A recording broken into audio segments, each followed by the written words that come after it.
Baik, kita masuk pada materi kedua untuk diseminasi. Nah, setelah kita mengenal aset yang ada di sekolah, maka kami mencoba untuk membuat program pengelolaan program yang berdampak pada murid. Dasar filosofi dari Ki Hajar Dewantara menyatakan pendidikan dan pengajaran yang berguna untuk kehidupan bersama adalah memerdekakan manusia sebagai anggota persatuan atau rakyat. Kemudian nama program yang kami angkat adalah Pusaka. Pusaka itu adalah pengembangan usaha siswa aktif kreatif Minangkabau. Jenis programnya adalah kolaborasi intra dan co-kurikuler. Nah, ini tepatnya untuk tema yang akan kita laksanakan dalam program kami adalah untuk bulan Januari. Ya, targetnya adalah untuk kita adalah siswa kelas 11. Pusaka merupakan kegiatan proyek pembuatan profil Pancasila dengan tema kearifan lokal di bidang cerita rakyat Minangkabau. Tujuannya adalah pengembangan profil pelajar Pancasila dengan menumbuhkan sikap kreatif, mandiri, bernalar kritis, dan kebinekaan global pada siswa. Yang kedua, pelestarian budaya Minangkabau dengan melestarikan dan mengembangkan warisan budaya Minangkabau melalui karya seni siswa. Yang ketiga, pengembangan keterampilan, membekali siswa dengan keterampilan seni, desain, dan kewirausahaan. Nah, untuk rancangan program ini, kegiatan ini dilakukan saat pelaksanaan P5 dan selama kegiatan P5 yang difasilitasi oleh guru P5 yang berkolaborasi dengan guru seni dan guru muatan lokal Minangkabau. Jadi untuk program P5 kita di semester 2 kelas 11 adalah program yang berkolaborasi antara guru seni budaya, muatan lokal, dan Minangkabauan. Nah, kegiatan ini dilaksanakan pada minggu kedua setiap bulannya selama 3 bulan. Untuk pemilihan jenis cerita, tema ini didahului oleh pembuatan proposal oleh siswa dan dibekali dengan ilmu dari narasumber yang kompeten. Kemudian setiap kelompok melakukan survei pasar, kemudian baik itu ke sanggar ataupun nanti ke tempat-tempat cerita rakyat. Kemudian setiap kelompok merancang proposal yang sudah dipresentasikan, kemudian membuat cerita dan berlatih. Kemudian kegiatan ini dipertunjukkan dalam acara panen karya, kegiatan pentas seni, ataupun kegiatan yang melibatkan pertunjukan budaya lainnya. Nah, alasan pilihan program Pusaka ini, program adalah perpaduan antara pengembangan diri, kreatif, dan semangat gotong royong yang sesuai dengan nilai-nilai Pancasila.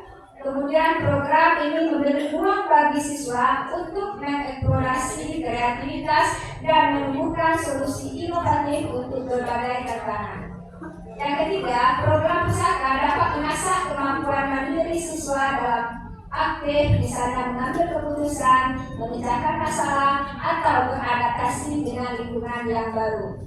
Kemudian program ini mengajarkan pentingnya gotong royong dan kerjasama dalam tim dalam menghadapi berbagai situasi. Berikutnya, dalam membuat program kita harus menggunakan ada namanya suara atau voice, kemudian pilihan atau choice, dan kepemilikan atau ownership. Nah, suara atau voice, siswa diajak untuk menulis cerita rakyat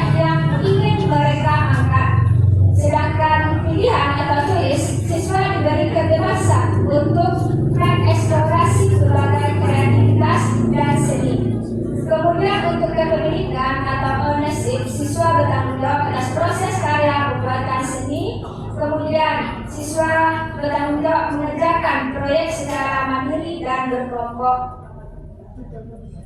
Apa aset yang bisa dimanfaatkan dalam program ini? Yang pertama, sumber daya manusia. Siapa sumber dayanya? Ada guru senior, ada guru batang lokal, ada seniman lokal, ada alumni di bidang seni budaya. Kemudian apa saja fasilitas sekolah yang bisa kita manfaatkan? Nah, ada ruang kelas, labor seni, perpustakaan, aula, ataupun pentas. Nah, yang ketiga, potensi lokal. Apa saja potensi lokal yang kita bisa manfaatkan? Ada bahan alam, kemudian cerita rakyat, dan lainnya. Kemudian aset berikutnya adalah lingkungan komunitas. Nah, dalam pembuatan program ini diharapkan siswa dapat bekerja sama dengan seniman lokal, kemudian bisa juga dengan alumni ataupun pemerintah daerah. Nah, apa dampak positif dari kegiatan ini? Yang pertama, perkembangan diri. Ada kemandirian, kreativitas, kepercayaan diri, kepemimpinan. Yang kedua, ada keterampilan sosial. Bagaimana mereka berkomunikasi, kerjasama, empati, toleransi. Kemudian ada pengetahuan dan keterampilan, baik itu pengetahuan praktis, keterampilan beradaptasi, ataupun keterampilan berpikir kritis. Baik, berikutnya keterkaitan program pusaka dengan profil pelajar Pancasila. Nah, karena ini merupakan budaya Minang, berarti harus terkait dengan yang pertama, yaitu beriman dan bertakwa kepada Tuhan Yang Maha Esa. Kemudian kebinekaan global, gotong royong, mandiri, bernalar kritis, kreatif. Nah, semua ini ada pada program pusaka. Yang enam profil pelajar Pancasila ini kita termuat dalam program pusaka ini.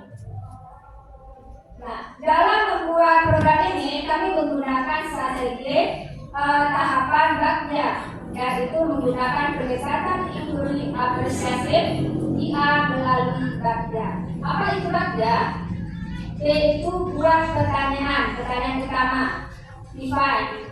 A itu ambil pelajaran, discover. D itu gali mimpi. D jabarkan rencana atau desain. A itu atur eksekusi atau deliver. Nah, kami sudah membuat bakja untuk pusaka ini, mulai dari pertanyaan, mulai dari apa minat bakat siswa di SMA 2 ini. Sebagian besar mereka itu berminat di bidang seni. Buktinya ketika kita mengadakan yang berhubungan dengan seni, nah mereka sangat antusias ya, dan mereka mempunyai kepemilikan terhadap apa yang mereka rencanakan. Buktinya mereka dengan sungguh-sungguh belajar, kemudian berlatih ya, bahkan berinisiatif mencari profesional dalam pelatihan mereka. Ya, kemudian yang ambil pelajaran. Nah, ambil pelajaran ini apa saja keberhasilan program P5 yang sudah kita laksanakan. Nah, kita ambil keberhasilan pada siswa kita. Kemudian gali mimpi. Nah, apa saja tujuan jangka panjang dalam pusaka ini? Nah, yang tujuannya antara lain menghasilkan generasi penerus pelestari budaya Minangkabau. Itu tujuan jangka panjang kita. Nah, untuk jabarkan rencana, nah kegiatan apa saja yang bisa kita lakukan? Nah, ini pembuatan cerita pendek. Ya, siapa yang bertanggung jawab atas kegiatan ini? Yang bertanggung jawab adalah semua warga sekolah. Siapa saja? Ada siswa, ada guru fasilitator, ada pimpinan sekolah, dan ada juga nanti aset yang kita gunakan, yaitu di luar yang biasa kita juga bisa mencari sponsor yang kemarin juga dilakukan oleh siswa kelas 12. Luar biasa, siswa kelas 12 kita kemarin mereka bisa mencari sponsor. Mudah-mudahan untuk kegiatan yang ini juga mereka bisa mencari sponsor. Baik Bapak dan Ibu, saya sudah menyampaikan program kegiatan yang berdampak pada murid. Nah, apakah dari Bapak dan Ibu ada yang mau memberikan tanggapan atau pertanyaan? Silakan Bapak Ibu. Jika ada Bapak Ibu, Ibu yang ada istri Ibu yang ingin menanggapi atau memberi pertanyaan terhadap sosialisasi yang sudah disampaikan oleh Ibu Ade dan Ibu Ade tadi terkait aset dan program yang pusaka yang berdampak pada murid.